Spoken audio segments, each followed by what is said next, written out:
Salam, sabahınız xeyir olsun değerli izləyicilər. Saat 8:00, şənbə günüdür bugün.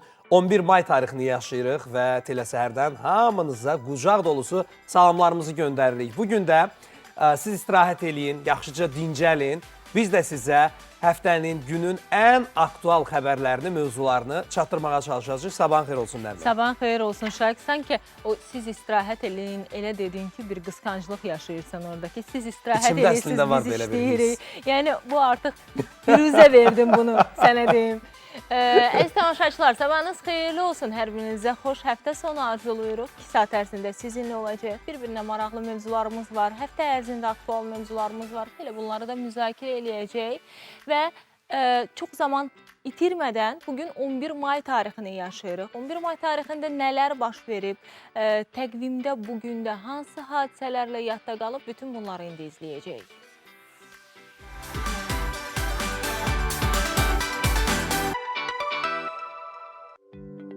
Görkəmli heykəltaraş, xalq rəssamı Fuad Əbdürrəhmanov 1915-ci il mayın 11-də Nuxada anadan olub. Yaradıcılığa portret janrı ilə başlayıb. 1930-cu illərdə Azərbaycan mədəniyyət xadimlərinin büst portretlərini, həmçinin atıcı, gənc aşıq və ilk monumental əsəri olan Füzulinin heykəlini yaradıb. Nizami metro stansiyasının qarşısında ucaldılmış Azad qadın heykəli onun tişəsinin məhsuludur. Xalq yazıçısı Maqsud İbrahimbəyov 1935-ci il mayın 11-də Bakıda doğulub. İlk kitabı 1961-ci ildə işıq üzü görüb. Yazıçının kitabları dünyanın bir çox ölkəsində dərc edilib. 36 xarici dilə tərcümə olunub. Maqsud İbrahimbəyovun ən məşhur romanları arasında Bütün yaxşılıqlara görə ölüm, Ondan yaxşı qardaş yox idi, Qoy o bizim qalsın, Kərgədan buynuzu və digərlərinin adını çəkmək olar. Onun bir çox əsərləri həm Azərbaycanda, həm də ölkənin hüdudlarından kənarda müxtəlif kinostudiyalarda ekranlaşdırılıb. Pyesləri 50-dən artıq teatrda tamaşaya qoyulub. Məşhur İrland yazıcı və bəstəkar Ethel Lillian Voynich'in dünyaya gəldiyi gündür. Atası İngiltərənin məşhur riyaziyyatçı və mütəfəkkiri George Bull'dur. Dünyada ən hündür zirvə Ethel'in dayısı George Everest'in adı ilə bağlıdır. Voynich'in adı bütün dünyada Ovod romanı ilə məşhurlaşıb. Ethel tarixdə həm də sirli Voynich manuskriptinin müəllifi kimi tanınır. Məşhur İspaniya rəssamı, heykəltaraş, filosof və rejissor, təsviri incəsənətdə sürrealizm cərəyanının ən məşhur nümayəndələrindən biri Salvador Dali 1904-cü ilin bugünü dünyaya gəlib. Tədricən sürrealizmdən uzaqlaşan rəssam zamanla ən müxtəlif sahələrdə özünü sınayıb. Əndəlüs köpəyi filminin ssenarisini yazıb. 1942-ci ildə Salvador Dali'nin Gizli Həyatı adlı avtobioqrafik əsərini nəşr etdirən sənətkar deyirdi: Hər dəfə səhər tezdən yuxudan oyananda təkrar fövqəladə həzz yaşayıram. Salvador Dali olmağın həzzini. Robert Nesta Marley, Yamaykalı musiqiçi, gitaraçı, vokalist və bəstəkar Bob Marley. Bugünədək reggae tərzinin ən məşhur ifaçısı sayılır. Onun sayəsində reggae Yamayka hüdudlarından kənarda da tanınıb və sevilib. Mənim musiqim əbədi yaşayacaq. Mən mahnılarımla dünyanı azacıq xeyirxah etmək istədim deyən ifaçının fikrincə, xoşbəxt və ya bədbəxt olmaq insanın öz əlindədir. Çünki xeyirxah və ya qəddar, şən və ya bədbin olmağına insan özü qərar verir. İspan futbolçu, Barcelona'nın əfsanəsi Andrés Iniesta 1984-cü ildə doğulub. Yetirməsi olduğu klubun heyətində 2002-ci ildə debüt edib.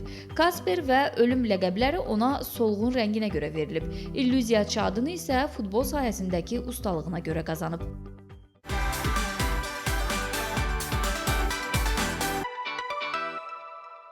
Hazırda isə əziz tamaşaçılar, bir çox tamaşaçılarımızın deyərdim ki, səbirsizliklə gözlədiyi bürclərdən danışacağıq. Bir neçə dəqiqə sonra biz sizə ümumiyyətlə bürclər günümüzdə bizə necə təsir göstərəcək, yəni bugün bizə necə təsir göstərəcək, bu barədə söhbət açacağıq. Amma bürclər həm də bizim xarakterimizin formalaşmasına təsir göstərir və bəzən elə insanlar var ki, özünə dost seçərkən, tanış seçərkən və ya bir işə gedərkən, hətta özünə bir rəhbər seçərkən onun bürcünə diqqət yetirir. Çünki onlar arasında yəni elə insanlar var ki, inanırlar ki, mən bu bürcdən həyatı boyu tutmaram. Hə, şahid var elə bürclər. Bəli, doğrudan da elə insanlar var. Və əlimdə də çox maraqlı məlumatlar var. İndi bilmirəm kimə yararlı olar, kimə yararsız olar. Hər halda bir səsləndirək. Bir-birindən xoşu gəlməyən bürclər. Bəli. gələcəkdə işə girənlər, ailə həyatı quranlar məncə bu proqnozları nəzərə alsınlar. Deməli dostlar, Qoç bürcü məsələn, Qoç bürcündən olanlar ləng davranan adamları sevmirlər. Və buna görə də balıqlar da çox dil tapa bilmirlərmiş. Balıqlar bu arada ləng bürcüdür yəqin ki. Yəni emosional, həssas olduqları üçün ola bilər ki, və deyir ki, ən yaxşısı bir-birindən uzaq gəzməkdir yəni. Buğa bürcünə gəlincəsi, buğalar hər kəs haqda dərhal pis düşünmürlər. Ciddi səbəblər olmalıdır. Amma əkizlər və qoçun onları yuxarıdan aşağı baxdığını fikirləşirlər. Bəlkə də özlərini doldurmuş olurlar, belə bir şey yoxdur. Ola bilər, amma bax, sözün o birinci hissəsi ilə razıyam ki, heç vaxt insanlar haqqında dərhal pis düşünmürəm. Düşünürəm ki, hər zaman ki, hər bir insanın öz bir həqiqəti var da. Ola bilər, hər kəs öz tərəfindən baxanda daha doğrusunu görür. Nifrətə əl atmağı xoşlamırlar əkizlər və bir ignor metodları var, danışmamaq. Əkizlər Oğlaq bürcündən olanları ən darıxdırıcı insanlar sayırlar. Maraqlıdır. Xərçəng bürcü məsələn yola getmir, əsasən şir və bəzən də tərəzi ilə. Burada belə qeyd olunub. Məncə. Şir bürcü məsələn uduzmağı xoşlamır. Eyni zamanda Əqrəb və Oğlaq bürcündən olanları gözləri də götürmür. Hər halda belə bir məlumatlar var. Maraqlıdır. Xərçənglərin deyəsən gözləri çox adamı götürmür. Ola bilər. Belə əziz tamaşaçılar, indi bəzi məlumatları oxuduq biz sizə, amma bürclər günümüzə necə təsir göstərəcək, bugün bizi nə gözləyir, günümüzü necə planlaşdırmalıyıq? Əgər buna inanırsınızsa, onda gəlin bürclər rubrikasını izləyək.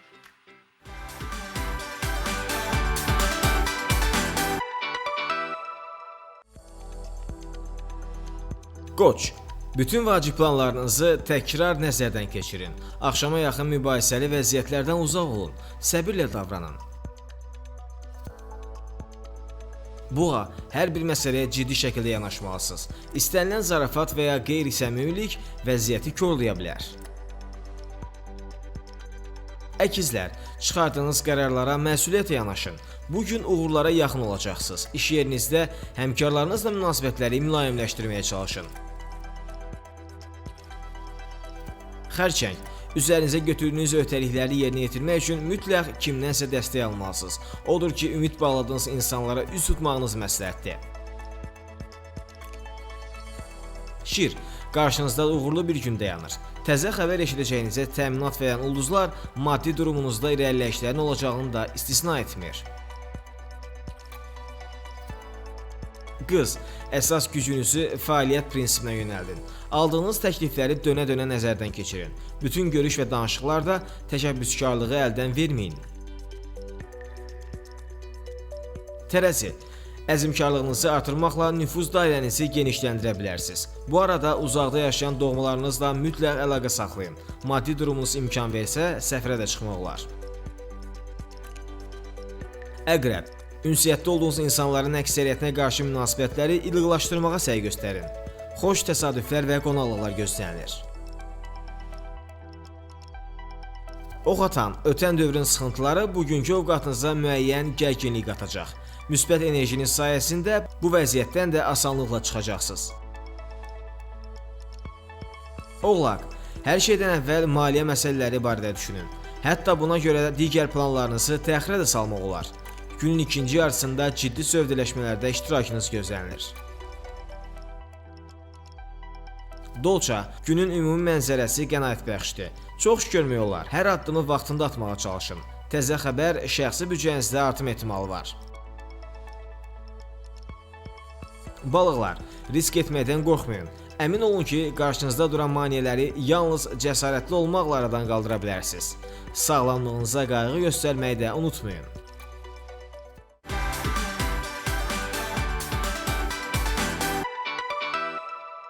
Bəzən ətrafımızda elə insanlar olur ki, deyirlər, başım ağrıyır bir neçə gündür, özümü pis hiss eləyirəm və bunun səbəbini axtaranda düşünürük ki, yəni biz düşünürük ki, heç bir səbəbi yoxdur. Niyə mən başım ağrımalıdır və ya niyə özümü pis hiss eləməliyəm və bəzən yeri gəlmişkən elə insanlar var ki, bu halda hətta gedirlər müəyyən bir check-up da eləyirlər və orada da heç nə çıxmır və qalırlar belə ki, niyə bu baş verir? Amma bax, mütəxəssislər də burada bildirirlər ki, bütün bunların səbəbi məhz maqnit qasırğasıdır. Deyərdim ki, may ayında biz bu maqnit qasırğasına artıq bir neçə gündür ki, müşahidə eləyirik və elə mayın 11-i və 12-sində, yəni bugün sabah, bu 2 gün ərzində maqnit qasırğasının daha da güclənəcəyi gözlənilir və hətta onun G4 səviyyəsinə qədər yüksələcəyi var ki, yeri gəlmişkən G4 səviyyəsi artıq yüksək səviyyələrdən hesab olunur. Yəni G1 1 və 2 olanda biz o qədər də onu hiss eləmirik, amma artıq 3, 4 bu daha çox hiss olunur.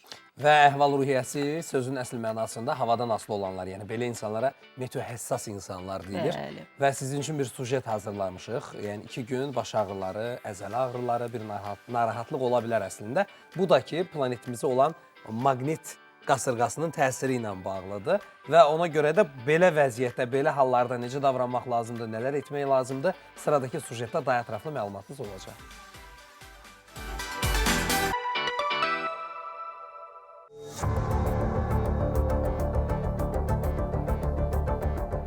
Bu il dünyada 50-60 sayda maqnit qasırğası gözlənilir. Onlardan 20-yə yaxını güclü olacaq. Qasırğalara səbəb kimi günəşdə baş verən partlayışlar göstərilir. Son həftə ərzində günəşin aktivliyi kifayət qədər artmışdır.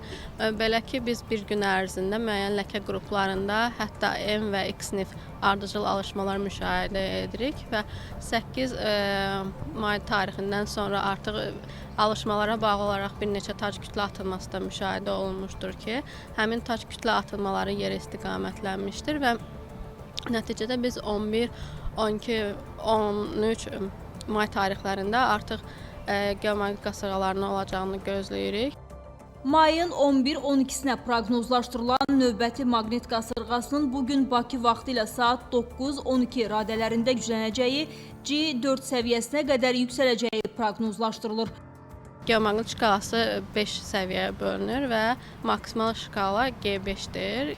Belə ki, taş kütlə atılmalarının təsiri kompleks olacağından ehtimal olunur ki, bu dəfəki qasırğanın gücü G4 səviyyəsinə qədər qalxacaq.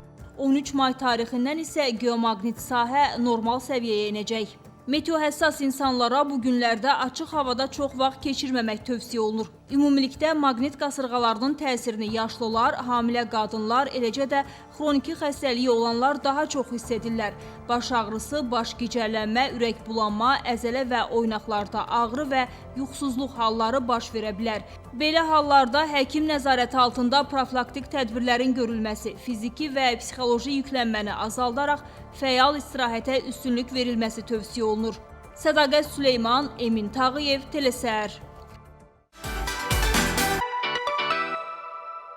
Zamanımızın ən qiymətli ölçüsü olan saatlardan danışacağıq indi. Demək olar ki, həyatımızda hər nə baş verirsə, çalışırıq ki, bir saata baxaq və gün ərzində biz, demək olar, dəfələrlə saata baxırıq. Hətta bəzən olur ki, heç səbəbsiz belə ona baxırıq və həyatımızı ümumiyyətlə evimiz olsun, işlədiyimiz ofis olsun, məkan olsun, saatsız təsəvvür etmək mümkün deyil və bəzilərimiz düzdür, baxmayaraq ki, smartfonlarımızda artıq, yəni müasir texnologiyalarda smartfonlarımızda saatlar var, yenə də buna baxmayaraq ki, qol saatlarına üstünlük veririk və qol saatlarından danışarkən yeni gəlmişkən bu texnologiya aləmi elə bu sahəyə də təsir göstərib ki, müxtəlif smart, ağıllı qol saatları var ki, istər sənin təzyiqini, ürək ritmini, nə qədər kalori yandırmısan gün ərzində, yəni bütün bu məlumatları sənə verir. Hətta onlar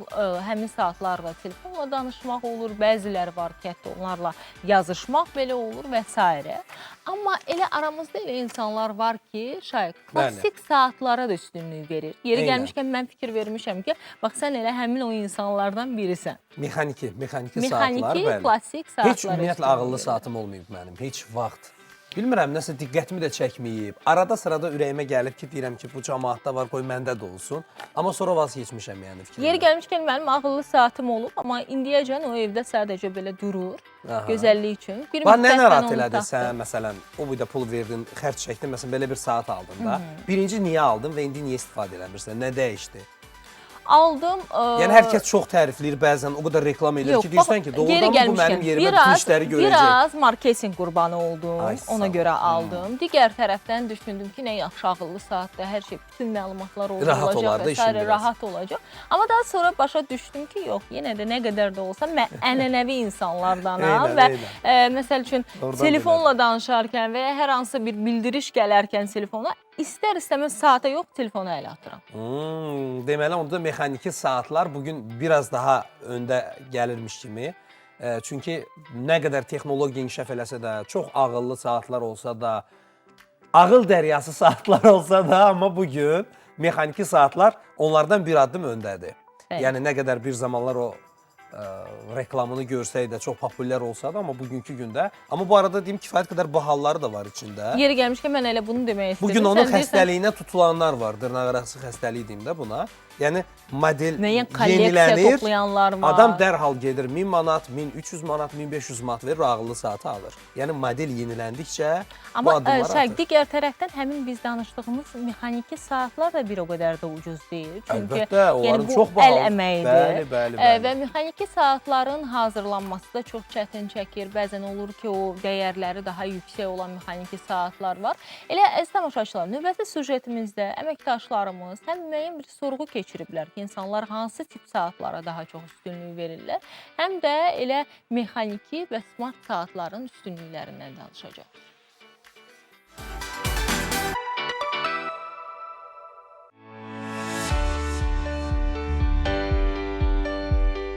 Saat hər birimizin həyatında əvəz olunmaz aksesuardır. İllərin tozlu səhifələrindən günümüzə gəlib çıxmış bu cihazları nəinki evimizdə, həmçinin qolumuzda da daşıyırıq. Texnologiyanın inkişafı saatlardan da yan keçməyib. Hətta qol saatlarını yenidən dəvə gətirib və bunu sözügedən aksesuarlara ağıllı istehsal etməklə bacarıb. Zamanı ilə ayaqlaşmağa çalışırıq. Zamanın tələbinə görə smart saatlar. Mexaniki saatlara. Mexaniki saatlarda həm bir nostalgiya hissi var, keçmişi xatırlama hissi var. Həm də ki, nostalji saatlarda, mexaniki saatlarda o rəqəmlər ki var, rəqəmlər psixoloji olaraq da rahat təsir edir insana.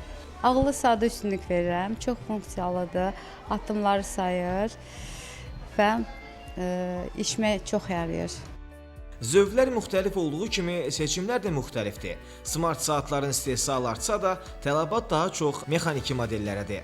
Hal-hazırda müştərilərin daha çox tələb etdiyi saatlar ənənəvi saatlarımızdır, sport və yaxud klassik saatlardır. Smart saatlara isə bir qədər azdır tələbat. İş adamları daha çox klassik üslubda, bəziləri isə pol-klassik tərzə üstünlük verir, həm sport, həm klassik günlük həyatda da istifadə etmək üçün. Cəmiyyətdə əksərə mexaniki və kvars mexanizmi tanındığına görə smart saatların ən çox şarj eləmək kimi üstünlüyü olduğuna görə əksər insanlar buna tənbəllik edib problem yaratdıqlarına görə rahatçılığa üstünlük verərək kvars və mexaniki modelləri daha çox üstünlük verilir. Mütəxəssislər deyir ki, elektron saatlar digərlərinə nisbətən daha tez xarab olur. Mexaniki və kvars istifadəsi zamanı diqqətli olmaq lazımdır. Çox gəlir mənə müraciətlər edirlər ki, usta təzə almışam, bu smart saat nəsə xarab oldu. Ancaq mexaniki saatlar, orijinal mexaniki saatlar mənim yanıma gəlir, orijinal brend saatları təmir edirəm. Yəni çox az müddətdə olur ki, onların detallarında qırıq olsun. Yəni elektronik saatlar tez xarab olur. Uzun ömürlü olmağı üçün zədədən gözləmək lazımdır, sudan gözləmək lazımdır. Yəni adam var ki, alır orijinal adı ilə, gedib görsən ki, baseyndə çimir. Uca oldu ömürsüz. Saat alanda da, saat düzəltdirəndə də mütləq professional saatsazlara versinlər. Saatı seçərkən təkcə görünüşünə deyil, keyfiyyətə də üstünlük verilməlidir. Hazırda klassik və idman üslubunda olan modellərə tələbat artıb. Amerika və Fransa istehsalı olan məhsulların satışı isə daim liderliyini qoruyub saxlayır. Salatın Pirmuradova, Emin Tağıyev, Səbuy Sadiq, Telesəhər.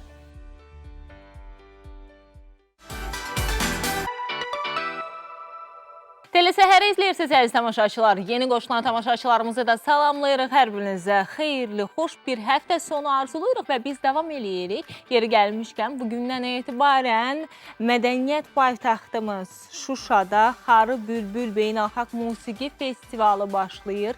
11-13 may tarixlərində keçiriləcək və bugün festivalın açılış mərasimi olacaq. Heydər Əliyev Fondu və Mədəniyyət Nazirliyinin təşkilatçılığı ilə mayın 13-ədək davam edəcək. Festival Şuşa şəhəri ilə yanaşı həm də Laçın şəhərində keçiriləcək. Festivalın proqramı iştirak edəcək ifaçıların zənginliyi ilə yanaşı həm də repertuar və fərqli təqdimatlarla yadda qalacaq. Yeri gəlmişkən artıq bu saatlarda deyərdim ki, Cıdır düzündə son tamamlanma işləri görülür. Elə bununla bağlı ötən gündən də sosial şəbəkələrdə də biz görüntüləri görürük. Möhtəşəm. Bəli, Həqiqətən. Möhtəşəmdir. Bir arzum var əslində, qoy onu dilə gətirim də bu arzunu. De. Bəlkə də bir gün Şuşada, Cıdır düzündə bir səhnədə biz ikimiz aparıcı fəaliyyəti ilə bir konsert aparacağıq və oradan deyəcəyik ki, əziz Şuşalılar, maraqlı olar əslində. Çox maraqlı olar Arzularımdan əslində. biri də orada o möhtəşəm səhnədə aparıcı kimi fəaliyyət göstərmək və Şuşalıların qarşısında çıxış etmək və yavaş-yavaş doğrudan da sözün əsl mənasında o Şuşanın həsrətində olan Şuşalılar ki var, artıq öz doğma yurd yuvalarına, öz evlərinə qovuşurlar. Bundan böyük xoşbəxtlik ola bilməz. Bəli, yeri gəlmişkən ötən gündə elə dövlət başçısının iştirakı ilə açarların təqdim etmə mərasimi də keçirildi. Mən əminəm ki, elə bu gün də onlar öz doğma yurdlarında elə o tarixi Xarı Bülbül festivalını da izləmək şansı əldə edəcəklər. Yəni tərifsiz hisslərdir, həqiqətən. Sözlə ifadə eləmək o qədər çətin olur ki, əziz tamaşaçılar. Biz bəzən saatlarla proqram aparanda rahat danışa bilirik müxtəlif mövzulardan, amma iş duyğusallığa bağlananda, iş doğrudan da qəribə o hisslərə qalanda onu doğrudan da sözə çevirmək, sözlə ifadə eləmək çox çətin olur və bu görüntüləri görəndə nə bilim valla bir 5 il, 10 il geriyə gedəndə insanın ağlına belə gəlməzdi. Amma görüntülər bizi fərəhləndirir və bugün Şuşamızda böyük bir musiqi bayramı yaşanacaq. Və əziz tamaşaçılar, indi bir xəbəri biz sizə çatdırdıq. Mühtəşəm bir xəbəri deyərdim, biz sizə çatdırdıq. Mədəniyyət aləmində hansı başqa yeniliklər var, indi izləyib biləcəyik.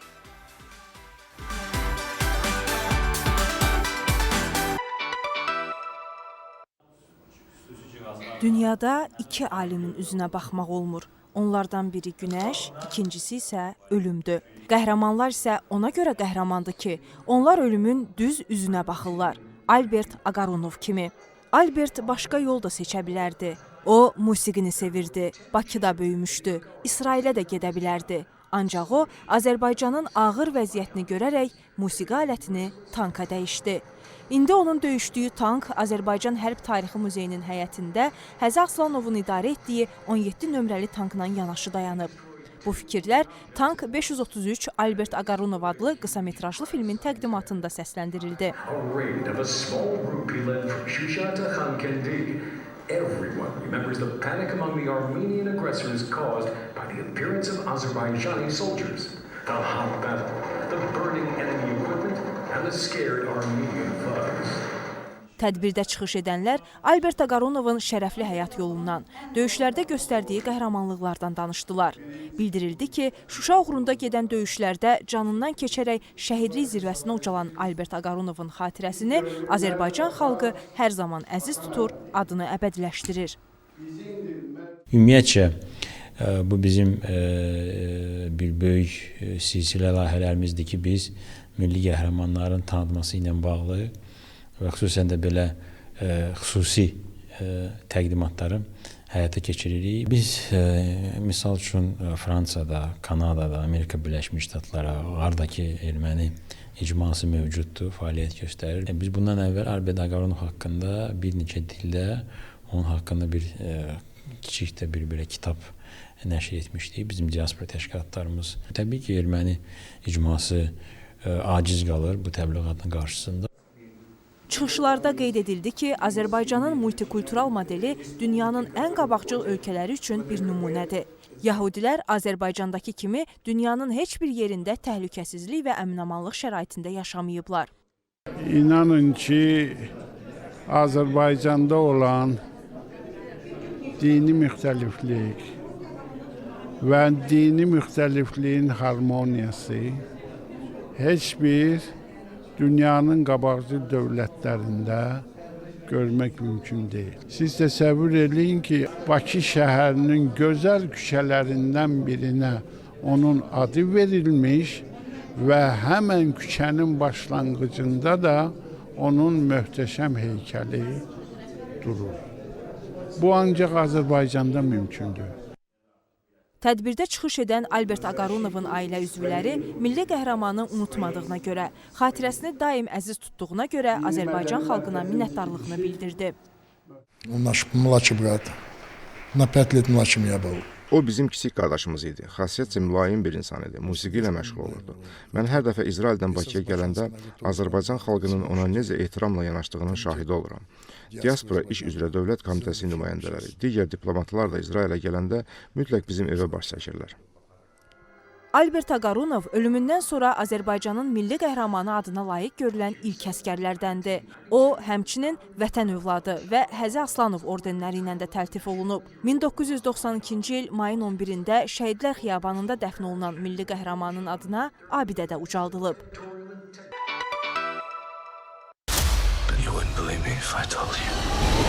Joel Edgerton və Jennifer Connellin baş rolları canlandırdığı Qara Kütlə serialı artıq milyonlarla insanın marağına səbəb olub. Ekran işi hətta ilin ən yaxşı filmi adına da namizəd hesab olunur. Filmdə Chicago'dan olan fizika professoru Jason Descent qeyri-adi və müxtəlif hadisələrlə dolu bir həyat yaşayıb. Onun universitet dostu Ryan elmi kəşflərə görə nüfuzlu mükafatlar qazanıb. Jason isə yalnız dostu üçün sevinir. O, öz ambisiyalarını yox, ailəsini seçib və bundan razıdır. Lakin daha sonra o sərvətindən ayrılmalı olur. Günlərin bir günü Jason'un şəxsi həyatının təfərrüatları haqqında çox şey bilən maskalı bir adam qaçırır. Huşunu itirən qəhrəman özünə gələndə onu alqışlarla qarşılayırlar. Beləliklə onun həyat layihəsi nəhayət öz bəhrəsini verir. Amma Jason heç nə başa düşmür və ətrafındakı insanları tanımır. Nə baş verir? O özünü həyatının alternativ variantında tapır. Ailəsinə qayıtmaq üçün isə paralel reallıqlar silsiləsi ilə səyahət etməlidir. Bunun üçün isə o yeni həyatı ilə üzləşməlidir.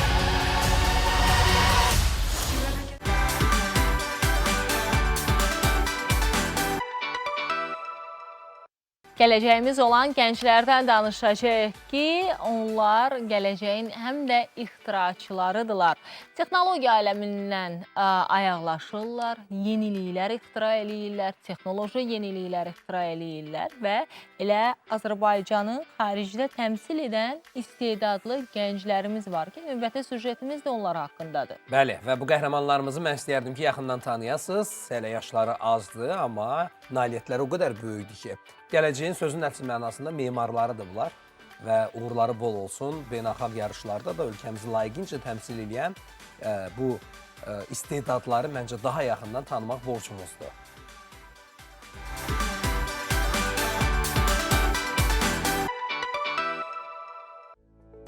Texnoloji yeniliklər dünyanın gündəmini hər gün dəyişir. Əksəriyyət süni intellektdən, yeni ixtiralardan yararlana bilir. Ölkəmizdə də riyazi istedadları və proqramlaşdırma biliklərini cəmləyərək robot cihazları kodlaşdıran gənclərimiz də az deyil. Onlar beynəlxalq yarışlarda iştirak edib böyük uğurlar imza atırlar. Deməli, bu gəmi sistemidir. Ön hissəsindən götürücü suyu nasos ilə və arxa hissəsindən 3 çıxışından istədilən istiqamətə yönləndirici. Həmçinin joystick də var. Joystick 2 kilometr radius ərzində idarə sistemi ilə bağlıyıq. Yavaşda inşallah uğur qazanarıq. Çünki bu təzə innovasiyadır və düşünürəm ki, bu gəmi ixtisasında daha bir keyfiyyət göstərər. Belə bir ağıllı sulama sistemi qurdum. Burada su motoru, mikrokontroller və bunu biz elədik ki, insan çox vaxt itirir bitkiləri sulamaq üçün və bu vaxt itirməmək üçün biz belə bir avtomatik sulama sistemi qurduq. Torpaq quru olanda burada göstərir onun quru faizi və suluyur. Nəm olanda dayanır. Komandalar Türkiyədə keçirilən Mebrobot və Yaponiyada keçirilən All Japan Tournament yarışlarında iştirak edərək uğur qazanıblar. Müəllimlər də onların bu nailiyyətlərindən ürək dolusu danışırlar. Onlarla tələbəmizin bir neçə uğurları olmuşdur ki, ən son biz Rumuniyada keçirilən robot seansı yarışında mini sumo kateqoriyası üzrə birinci yerə layiq görülmüşdük. Həmçinin hal-hazırda bizim tələbələrimiz də Azrobotla ASKO, yəni Azərbaycan Gəmiçilik Açıq Səhmdar Cəmiyyəti üzrə bağladığımız müqaviləyə əsasən onların proyektlərini hazırlayırlar. Əsasən bizdə təhsil yönümlü olur. və burada biz onlara elektronika, proqramlaşdırma və robotexnika öyrədirik və bunun nəticəsində də onlar ağıllı ev sistemləri, mini sumo robotları, line follower kimi dünya yarışlarında baş göstərən proyektlər düzəldirlər. Və hal-hazırda tələbələrimiz həmçinin yayda Türkiyədə baş tutacaq MEB robot yarışına hazırlaşırlar. Hal-hazırda biz gənclərə gənc mühəndis və mexatronika modullarında elektronika və proqramlaşdırma dərsləri deyirik. Həmçinin gəncləri müxtəlif yarışlara hazırlaşdırırıq. Bununla belə qeyd etmək istərəm ki, bu illəri dekabr ayında Yaponiyada Mega Sumo yarışı keçiriləcək və hal-hazırda gəncləri həmin yarışa hazırlaşdırırıq. Və inşallah məqsədimiz Yaponiyada keçiriləcək olan Mega Sumo yarışmasında birinci yer tutmaqdır və Azərbaycanda ilkə imza atmaqdır. Biz burada bir çox beynəlxalq yarışlara, o cümlədən Dünya Robot Olimpiyadasına hazırlaşırıq. Dünya finalı noyabrda keçiriləcək, Azərbaycan finalı isə sentyabr ayında keçiriləcək. Biz burada uşaqlara mühəndislik, elektronika, proqramlaşdırma və bununla bağlı digər sahələri öyrədirik. Azərbaycanın beynəlxalq yarışlarda təmsil olunması hər bir vətəndaşı sevindirir. Məqsəd isə birdir: qalib olub ölkəmizi IT sahəsində dünyada tanıtmaq. Bu hədəfə doğru böyük həvəsini irəliləyən gənclərimizə biz də uğurlar arzulayırıq. Ələkbər Salih, Emin Tağıyev, Telesər.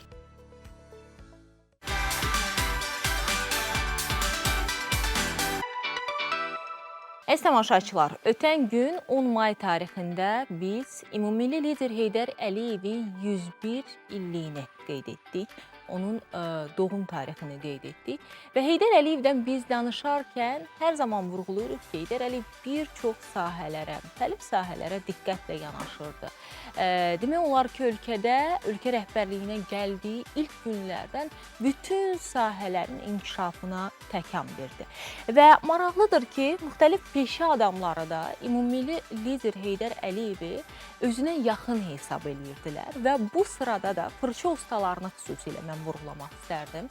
Rəssamlarımız, bəlkə də burada həm də Heydər Əliyevin Azərbaycan Sənaye İnstitutunun memarlıq fakültəsində təhsil alması, rəssamlığa daha yaxın olması, bu sahəni bacarması da bir xüsusi rol oynayırdı ki, elə Ulu Öndər də rəssamlarla hər zaman maraqlanardı, ümumiyyətlə bu sahə ilə, bu sənətlə hər zaman maraqlanardı. Doğru qeyd edirsən və incəsənətin ümumiyyətlə bütün sahələrinə xüsusi diqqət ayırırdı, diqqət göstərirdi və əziz tamaşaçılar, xalq rəssamı Natiq Əliyev, bizim dəyərli sənətkarımız, ümummilli liderlə bağlı xatirələrini bölüşüb, bizim mikrofonumuza sözləri ilə ifadə etməyə çalışıb. Hər halda ilk görüşü necə xatırlayırsa, məncə elə görüntülərdən izləsək daha yaxşı olar.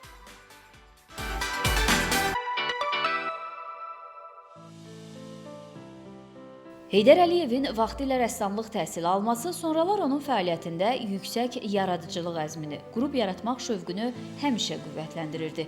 Yaradıcı şəxslərlə yaxın dostluq əlaqələri Ulu Öndərə böyük sənət adamları arasında dərin hörmət və nüfuz qazandırıb. Belə sənətkarlardan biri də xalq rəssamı Natiq Əliyevdir. Leninqrada, indiki Sankt-Peterburq şəhərinə göndərilmişdim. Mən orada monumental heykəltaraşlıq üzrə təhsil alırdım. Oxuduğum müddətdə mən Lenin stipendiyası alırdım və bu ilə də çox fəxr edirəm. Və biz hər il yay aylarında Bakıya qayıdırdıq. Növbəti vaxt qaydanda mənə dedilər ki, Heydər Əliyevlə görüş olacaq və siz ora dəvətlisiniz. Həm də çıxışınız da var. Mənim üçün böyük bir məsuliyyətli bir çıxış idi. Axırda biz çıxışları bitirəndən sonra Ulu Öndərin çıxışı oldu və bizə xeyir-dua verdi və çıxışında qeyd elədi ki, biz seçmə gəncləri göndəririk və onların içində Lenin stipendiyası alan var. O da o vaxtı mənim adımı qeyd elədi. Mənim üçün böyük şərəf idi, böyük məsuliyyət idi. Bu mənim Heydər Əliyevlə ilk canlı görüşümdür.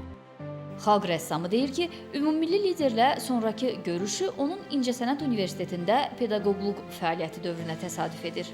Respublika gənclərinin birinci forumu o vaxt təşkil olunmuşdu və bizə dedilər ki, İncəsənət İnstitutunun bu rəssamlıq fakültəsi orada sərgi ilə iştirak eləməlidir və biz orada bir sərgi təşkil elədik foyedə. Orada deməli rəngkarlıq, qrafika, heykəltaraşlıq və dekorativ tətbiq sənət nümunələri, tələbələrin nümunələri, əl işləri orada nümayiş olunurdu və fasilədə Heydər Əliyev öz ətrafındakı adamlarla bizə yaxınlaşdı və başladı bu işləri bir-bir baxmağa. Çox diqqətlə baxırdı və Orada çox maraqlı bir-iki hadisə baş verdi. Birinci, o xalçaya yaxınlaşdı. Biz xalçanı ipdən asmışdıq belə.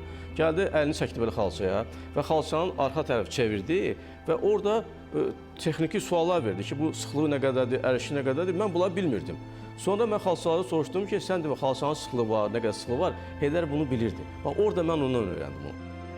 Natiq Əliyev hesab edir ki, Ulu Öndərin rəssamlara ən böyük hədiyyəsi Rəssamlıq Akademiyası oldu. Bu həm də rəssamlığa başlamaq istəyənlər üçün yeni ümid qapısı idi. Sonra bir mən görüşümdə oldu Heydər Əliyevlə. O vaxt mən gənc heykəltaraş idim. Mənə təklif olunmuşdu. Cəlil Məmmədquluzadənin ev muzeyi üzərində bir xatirə lövhəsi yapın. Mən o üzərində işlədim. Mənə dedilər ki, Heydər Əliyev gələcək açılışa. Sizlər üçün mən yenə çox həyəcan keçirdim. Çünki mən bilirəm ki, Heydər Əliyev incəsənətə olan münasibəti və onun mütləq orada suallar verəcək, iş haqqında yerli suallar verəcək də, professional sual verəcək. Həqiqətən belə oldu. Elə maşından düşən kimi birinci yaxınlaşdı, müəllifi soruşdu, müəllifi kimdir? Mən yaxınlaşdım və mənə sualdı ki, nə vaxt eləmirsən, necə eləmirsən, hansı mövzulardır? Bu mənim onunla son görüşüm idi. Xalq rəssamı deyir ki, Heydər Əliyevin ilk büstü Kiyev şəhərində məhz ona həvalə olunub. Kiyev Rəssamlıq İttifaqının binasından tutmuş bir sıra digər mədəniyyət işlərində imzası olan Ulu Öndərə bu şəhərdə də xüsusi rəğbət bəslənib.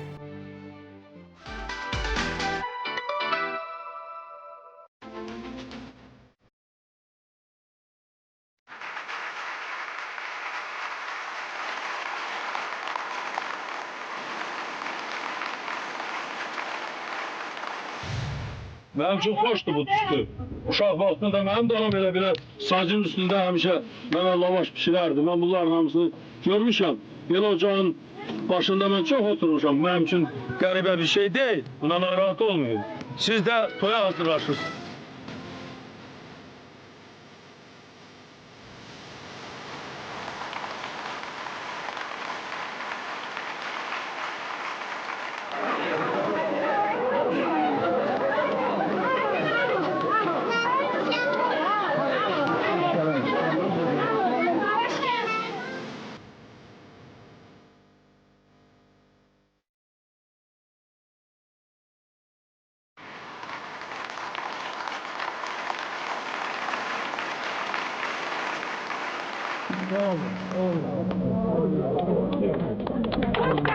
Aziz Heydər baba.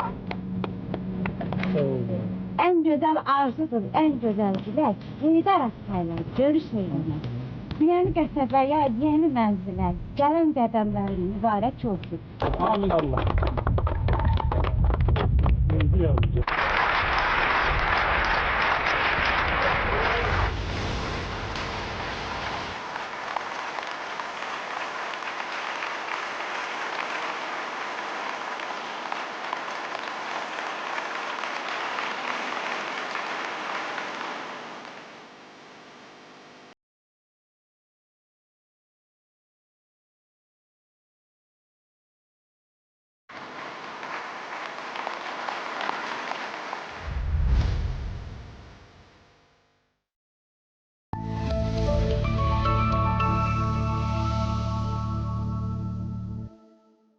Telesəhəri izləyirsiniz əziz tamaşaçılar. Artıq birinci saatımız yekunlaşmaq üzrədir. Qarşıda növbəti bir saatımız var ki, bu bir saat ərzində də sizinlə olacaq və yeri gəlmişkən bizi izləyən tamaşaçılar davam eləyin izləməyə. Çünki növbəti saatımızda qalib olmaq şansınız olacaq. Viktorina təşkil eləyəcək ki, elə bəlkə də qalib ol rubrikasının qalibi də məhz siz oldunuz. Mən də mexaniki saatıma baxım. Ağıllı saat yoxdur məndə. Və saatın tamamıdır. Bu isə o deməkdir ki, artıq xəbərlərin vaxtıdır. İstirahət olmasına baxmayaraq, həftə sonu olmasına baxmayaraq, ölkədə və dünyada baş verən o prosesləri daha yaxından izləmək üçün məncə bir şansdır. ASTV Xəbər.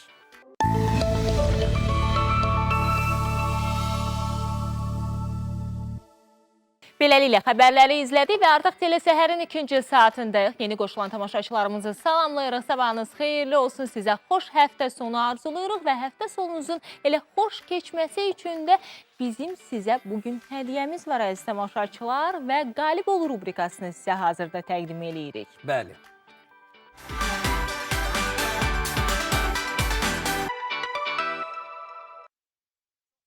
Əslində bugün hədiyyə qazanmaq, elə həftə sonudur, hədiyyəni qazanıb yaxınlarınızla çox gözəl istirahət edə bilərsiniz. Suala gəlincə isə düşünmürəm ki, çox çətin olacaq. Deməli, Qu Gölü baletinin müəllifi hansı bəstəkardır? İlk bu sualı ünvanlayırıq sizə. İndi bu suala cavab verən daha sonra efirimizdə canlıya qoşulub. Digər suala da cavab verib, rahat bir şəkildə bizdən hədiyyə qazana biləcək. Nömrələrimiz isə əziz tamaşaçılar 012 537 03 75-dir. Qu Gölü baletinin müəllifi hansı bəstəkardır? Bu suala düzgün cavab verirsiniz və efirdə ikinci suala da düzgün cavab verəndən sonra Park Sinema Kinoteatrlar şəbəkəsindən 2 nəfərlik bilet əldə edəcəksiniz.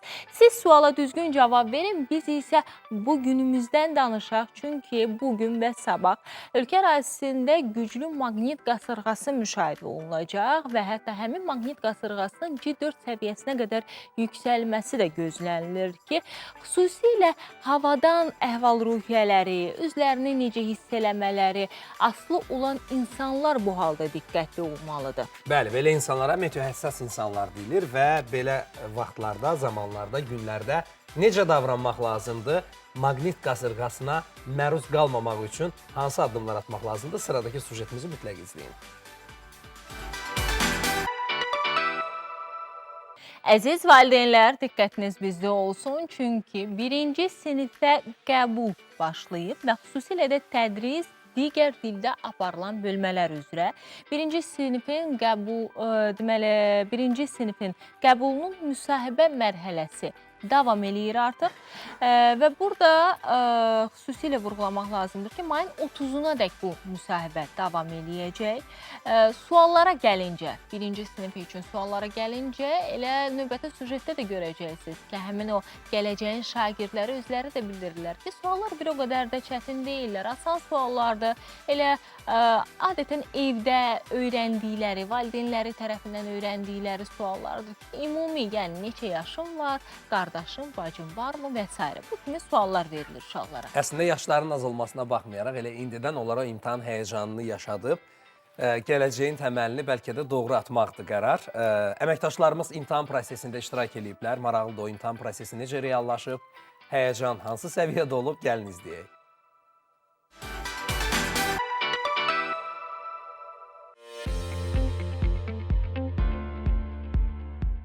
Dövlət ümumi təhsil müəssisələrinin tədrisi digər dildə aparılan bölmələri üzrə uşaqların birinci sinifə qəbulu üçün müsahibələrə başlanılıb. May ayının 30-na kimi davam edəcək proses 3 mərkəzdə 12 müsahibə komissiyası tərəfindən həyata keçirilir. Burada uşaqların şifahi nitq bacarıqları 5 meyar üzrə aparılır. Yəni, anlaya bilirmi, sadə cümlələrlə cavab verə bilirmi, sonra nitq etiketlərindən istifadə edə bilirmi, ailəsi, vətəni haqqında danışa bilirmi, ondan sonra göstərdiyimiz əşya, şəkil barəsində 3-5 sərbəst cümlə qura bilirmi? Yəni bu kimi belə sadə şifahi nitq bacarıqları yoxlanılır uşağın. Müsahibələrin aparılması məqsədi ilə komissiya tərəfindən 3 peşəkar müəllim və 1 psixoloq təyin olunub. Hər bir uşağa 5-7 dəqiqə vaxt ayrılır. Müəllimələr orada mənə soruşdular ki, sənin bacın, qardaşın var. Mən də dedim, hə. Sonra nə soruşdular? Sonra soruşdular ki, qardaşımın neçə yaşı var? Suallar çətin deyil. Mən indi imtahana gəldim. İmtahamda müəllimlər var idi. Məndən navı soruşdular. İmtahan çətin deyildi. Müsahibələrdə valideynlərin də iştirakı təmin edilib.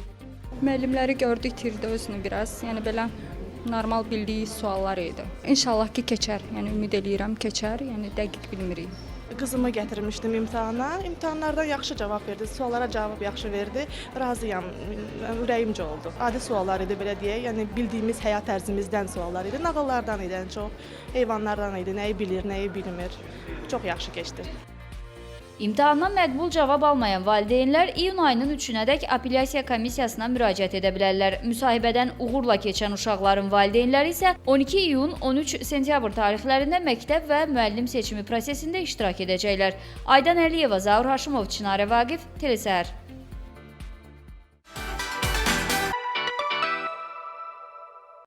Əziz tamaşaçılar, təsəvvür eləyin ki, bir səhər yuxudan oyanırsınız və sizə məlumat verirlər ki, adınıza bir saxta şirkət açıblar. Nə qədər vergi borcu yığılıb və problem ardınca. Məsələn, belə bir xəbər versələr, nə edərsən səhər-səhər yuxudan durub?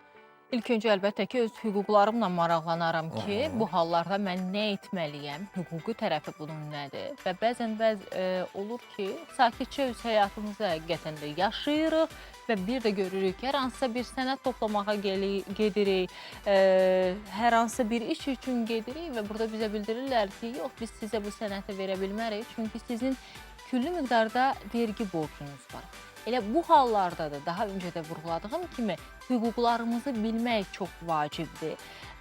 Hüquqi tərəfdən necə bu tənzimlənir, bu kimi hallarla rastlaşırıqsa nə etməliyik? Elə növbəti sujetimizdə də əməkdaşlarımız bu mövzunu araşdırıblar.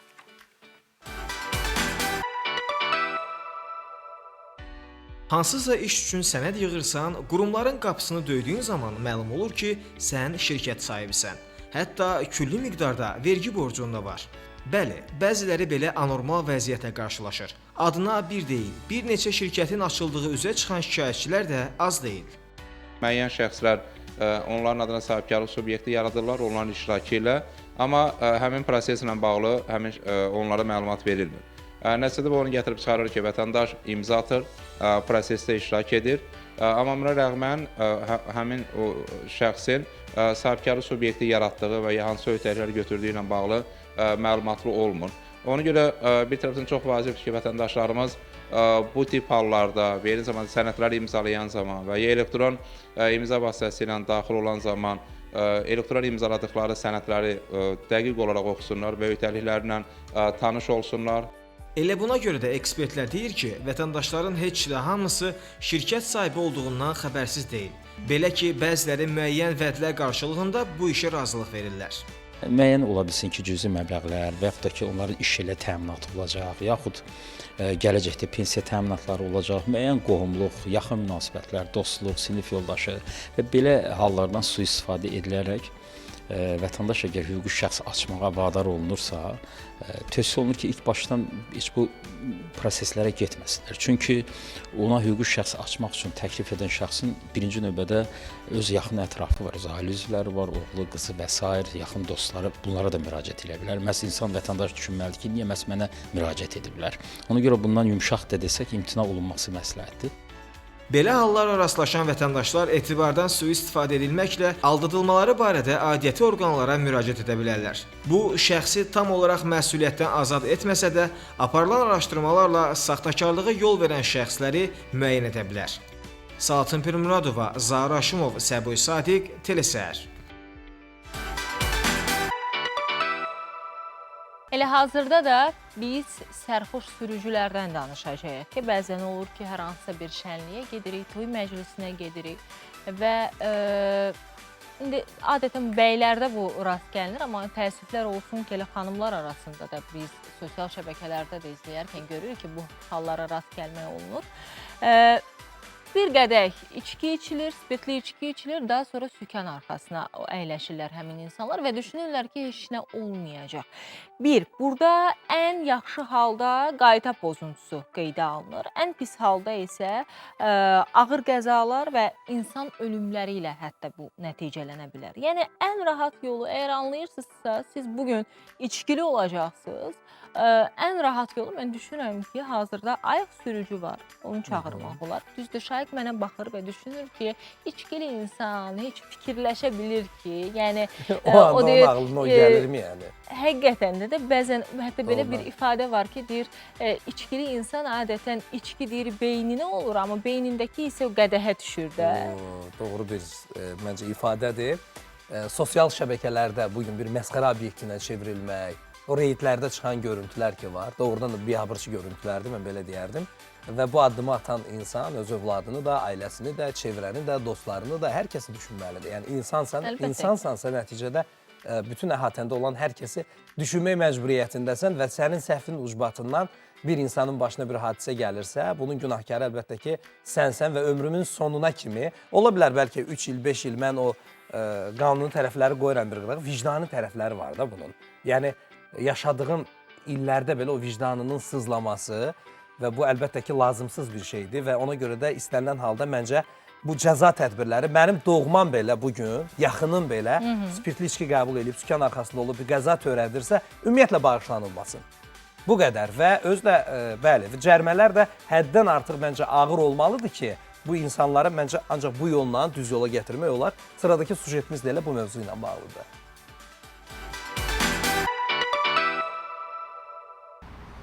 Allah içməmişəm ara. Vallahi araq içməmişəm. Pivə özdə nə qədər yarım bax. Allah yarım bax. Oğlumun az gülü. Sosial şəbəkələrdə bu tip videolarla tez-tez qarşılaşırıq. Lakin bu videolar nə qədər bizə gülməli gəlsə də vəziyyət daha da acınacaqlıdır. Çünki həmin bu videolarda yol polisi əməkdaşları tərəfindən keçirilən reydlərdə avtomobillərini içkili vəziyyətdə idarə edən sürücülər saxlanılıb. Amma bu halların qarşısı alınmasaydı, kim bilir hansı fəsadlara gətirib çıxaracaqdı. Bu görüntülər təəssüf doğurur. Çünki spirtli içki ən birinci insanın sağlamlığına mənfi təsir edir. Bununla yanaşı, sərxoş vəziyyətdə avtomobil idarə etdikdə sürücülər təkcə özlərini yox, həm də digər hərəkət iştirakçılarını təhlükə altına atır. Bəs avtomobil sürücüləri belə olduğu təqdirdə nə etmək lazım olduğunu bilirmi? İçkili vəziyyətdə ümumiyyətlə sürücülər vəbşə maşına oturmamalıdır.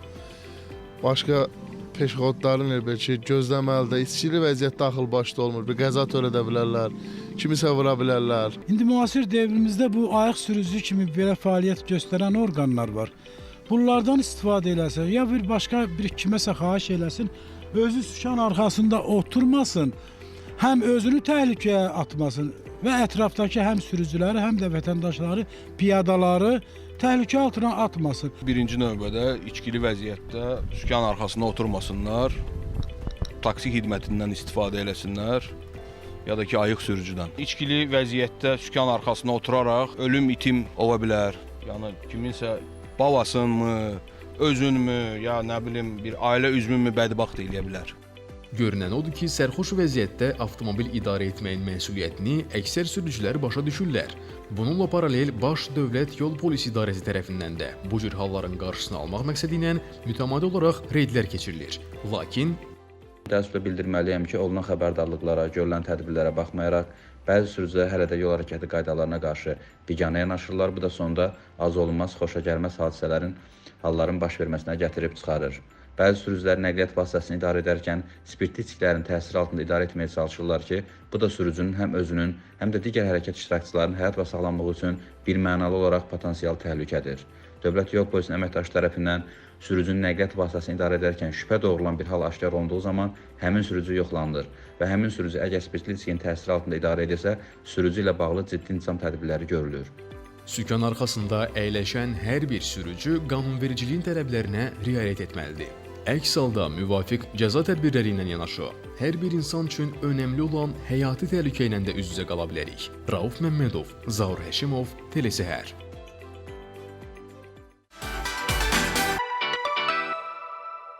Əziz tamaşaçılar, bir qədər öncə biz Qalib ol rubrikasının sualını səsləndirmişdik və artıq iştirakçımız var. Sevinç xanım, sabahınız xeyirli olsun.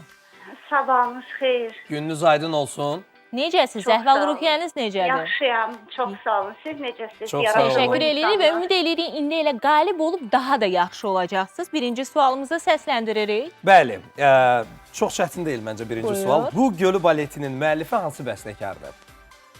Pyotr İliç Çaykovski. Tamamilə doğrudur. Və ikinci sualımız gəlir. Bəyin uğurlanması... Necə? Asan olsun.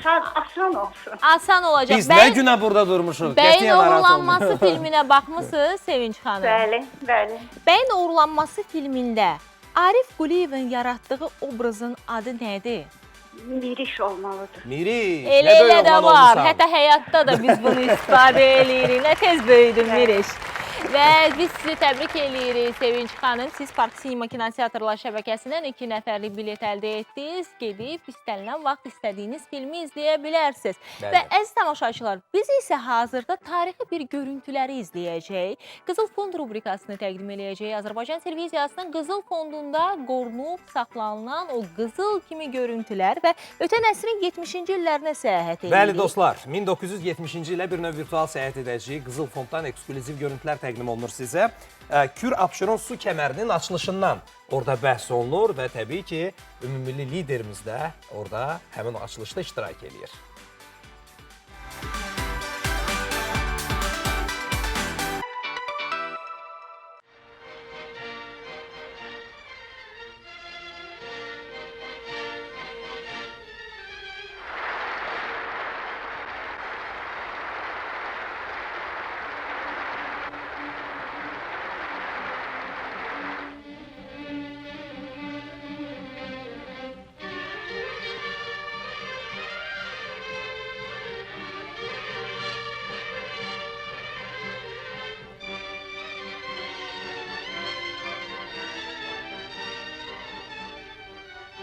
Kür su kəmərinin axırıncı məntəqəsi Xırdalanda keçirilən mitingdə çıxış edənlər inşaatçıların fədakar əməyindən danışdılar.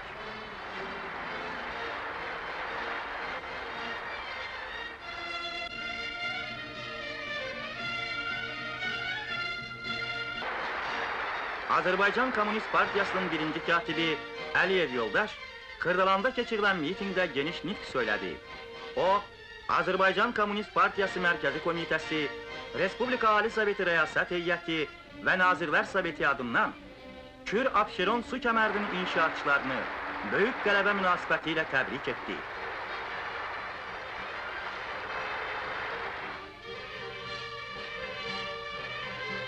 Sonra Əliyev Yoldaş qırmızı lenti kəsdi.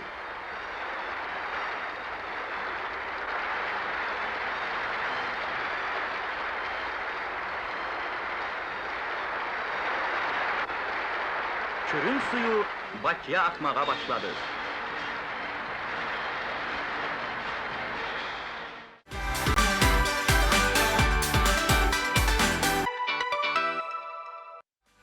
Pifaqorun məşhur bir ifadəsi var ki, deyir, xoşbəxt yaşamaq bu günlə yaşamaq əsasında durur. Yəni, elmə görə də hətta bu belədir. Və əziz tamaşaçılar, sizə elə bu günümüzdə xoşbəxt yaşamağı arzulayırıq. Gününüzün gözəl keçməsini diləyirik. Həftə sonunuzun gözəl keçməsini diləyirik. Və ümid edirik ki, xeyirli işlərlə qarşılaşacaqsınız. Xeyirli insanlarla qarşılaşacaqsınız və biz bu həftəlik sizinlə ayrılırıq. Amma növbəti həftələrdə yenidən bizi izləyə biləcəksiniz. Bəli dostlar və komandamızla birgə bugün təqdim edəcəklərimiz bunlardan ibarət oldu. Missiyamızı elə burada tamamlayırıq. Sağollaşırıq sizlə, özünüzü qoruyun, özünüzə yaxşı baxın. Hər zaman sevdiklərinizin əhatəsində olasınız. Sağ olun dostlar. Salamat qalın.